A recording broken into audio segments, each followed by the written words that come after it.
ভারতীয় গণমাধ্যম কর্তৃক নড়াইলের হিন্দু মুসলিম সম্প্রীতি নষ্টের চেষ্টা। গত সপ্তাহে সোশ্যাল মিডিয়াতে নড়াইলের হিন্দু সম্প্রদায়ের দুজন মহিলার বক্তব্য ব্যাপকভাবে ভাইরাল হয়, যেখানে বলা হয়েছে, নড়াইল জেলায় থাকি, আমার নাম কুকুরানী বিশ্বাস। ওই জায়গায় স্কন্দের পথে বিশাল জ্বালা যন্ত্রণা অসহ্য করা হচ্ছে আমরা যেখানে থাকি। তারপরে আমাদের পুজো অর্চনা করার কায়দা নেই, উলুধ্বনি দেওয়ার কায়দা নেই, শঙ্খ বাজানের কায়দা নেই, ঢাক ঢোল বাজানের সঙ্গে সঙ্গে আসিয়ে প্রতিবাদ বলে যে বন্ধ করো। আর ওই মাঝে মধ্যে শুনি যে বোরকামুড়ি দিয়ে যেতে হবে, মেয়েরা বোরকামুড়ি দিয়ে স্কুলে যাবে, এইসব মেয়েরা যে কি স্কট না কি বান্ধে মুসলমানরা ওইভাবে চলতে হবে। অপরদিকে ঊষা রানীর পরিবারের সাথে কথা বলে জানা যায়, তিনি ভারতীয় গণমাধ্যমের কাছে জিম্মি হয়ে মিথ্যা বয়ান দিতে বাধ্য হন। তিনি বলেন, চিকিৎসার জন্য ভারতে গেলে সীমান্ত পারে তাকে ৪ ঘন্টা আটকে রেখে বানোয়াট ও ভিত্তিহীন কথা শিখিয়ে দেওয়া হয়। গণমাধ্যম কর্মীদের থেকে মুক্তি পেতেই তিনি এমন মিথ্যা বক্তব্য দিয়েছেন। ঊষা রানী আমার দিদি হয়, আমার ঠাকুমা। তা এখানে যখন উনি ভারতে চিকিৎসার জন্য ওষুধ আনতে গেছে, তা তখন ভারতীয় মিডিয়া ৫-৬ ঘন্টা বর্ডার পাস হওয়ার পরে, বেনাপোল পাস ইফেক্টাপোলে যাওয়ার পরে ওনারা ৫-৬ ঘন্টা দিদারে আটকে রাখছিল। আটকায় রেখে তারপরে আপনার জোর জবরদস্তি এইসব যে মিথ্যা বানোয়াট গুলো, এইগুলো জোর জবরদস্তি করে তারা দিয়ে বলানো হয়েছে। এ বিষয়ে তার স্বামী সুভাষচন্দ্র রায় বলেন, আমার স্ত্রী ঊষা রানী রায়, উনি গত বৃহস্পতিবারে ভারতে যায়।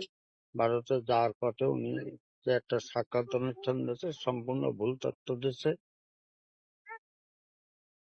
এই বিষয়ে আমরা খুব দুঃখিত। আমাদের নড়াইল জেলায় কোন রকম কোনো অপ্রীতিকর কোনো কিছু ঘটে নাই এবং আমরা খুব সম্মানের সাথে এখানে বসবাস করি। ঊষা রানীর মেয়ে বলেন, শুধু তাদের পরিবারই নয়, বরং সম্পূর্ণ নড়াইলবাসী হিন্দু মুসলিম সম্প্রীতির বন্ধনে অটুট হয়ে স্বাভাবিকভাবে চলতে বিন্দুমাত্র সমস্যা হচ্ছে না। বা আমাদের মন্দির বা বাড়ি ঘরদোর কোনো কিছুই কোনো ভাঙচুর বা কোনো কিছু কোনো কেউ হুমকিও দেয় নাই। বাইরে যাতায়াতের ব্যাপারটা তো কোনো কেউ বাধা নাই, আমরা আগেও যেভাবে চলছি এখনো সেইভাবে চলছি। প্রতিবেশী সীমা বিশ্বাসও বিষয়টি সম্পর্কে একমত হয়ে বলেন, আমাদের কোনো সমস্যা হয় নাই, আমরা ভালো আছি। পুজো করি আমরা ভালোভাবে, বাবুলির সাথে আমাদের জাতির সাথে মিশিয়ে, আমাদের মুসলমানের সাথে মিশিয়ে আমরা পুজো করি।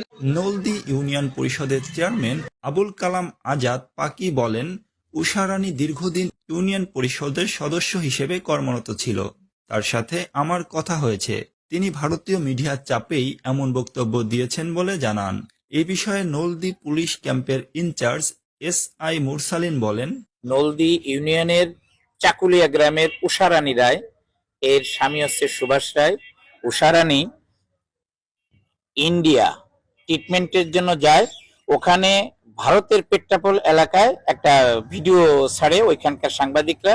তো ওই ভিডিওকে কেন্দ্র করে বাংলাদেশে কোনো অপ্রীতিকর ঘটনা না ঘটে, এই জন্য চাকুলিয়া যে স্থানীয় গণ্যমান্য লোক, চেয়ারম্যান সহ আমরা ওখানে যাই, যে আইন শৃঙ্খলা ঠিক রাখার জন্য আমরা ওখানে অবস্থান করি এবং লোকজনের সাথে কথা বলি, যাতে কোনোরূপ কোনো অপ্রীতিকর ঘটনা না ঘটে।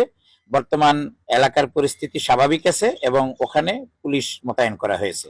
মূলত শুধু নড়াইল নয়, সম্পূর্ণ বাংলাদেশের হিন্দু মুসলিম বৌদ্ধ খ্রিস্টান সহ সকল ধর্ম ও বর্ণের লোকের মাঝে একই বন্ধনে বাধা থেকে বন্ধুত্বপূর্ণ সম্পর্ক বিরাজমান। তবে কেন ভারতীয় গণমাধ্যম আমাদের এই সম্প্রীতি বিঘ্ন ঘটাতে মন গড়া বানোয়াট ও ভিত্তিহীন গল্প বানিয়ে ভিডিও প্রকাশ করছে সেটা অজানা। এমতাবস্থায় ভারতীয় গণমাধ্যম যেন নিজের চরকায় তেল দেয় এবং বাংলাদেশি সম্প্রীতি নষ্টের চেষ্টা না করে, এমনটাই প্রত্যাশা।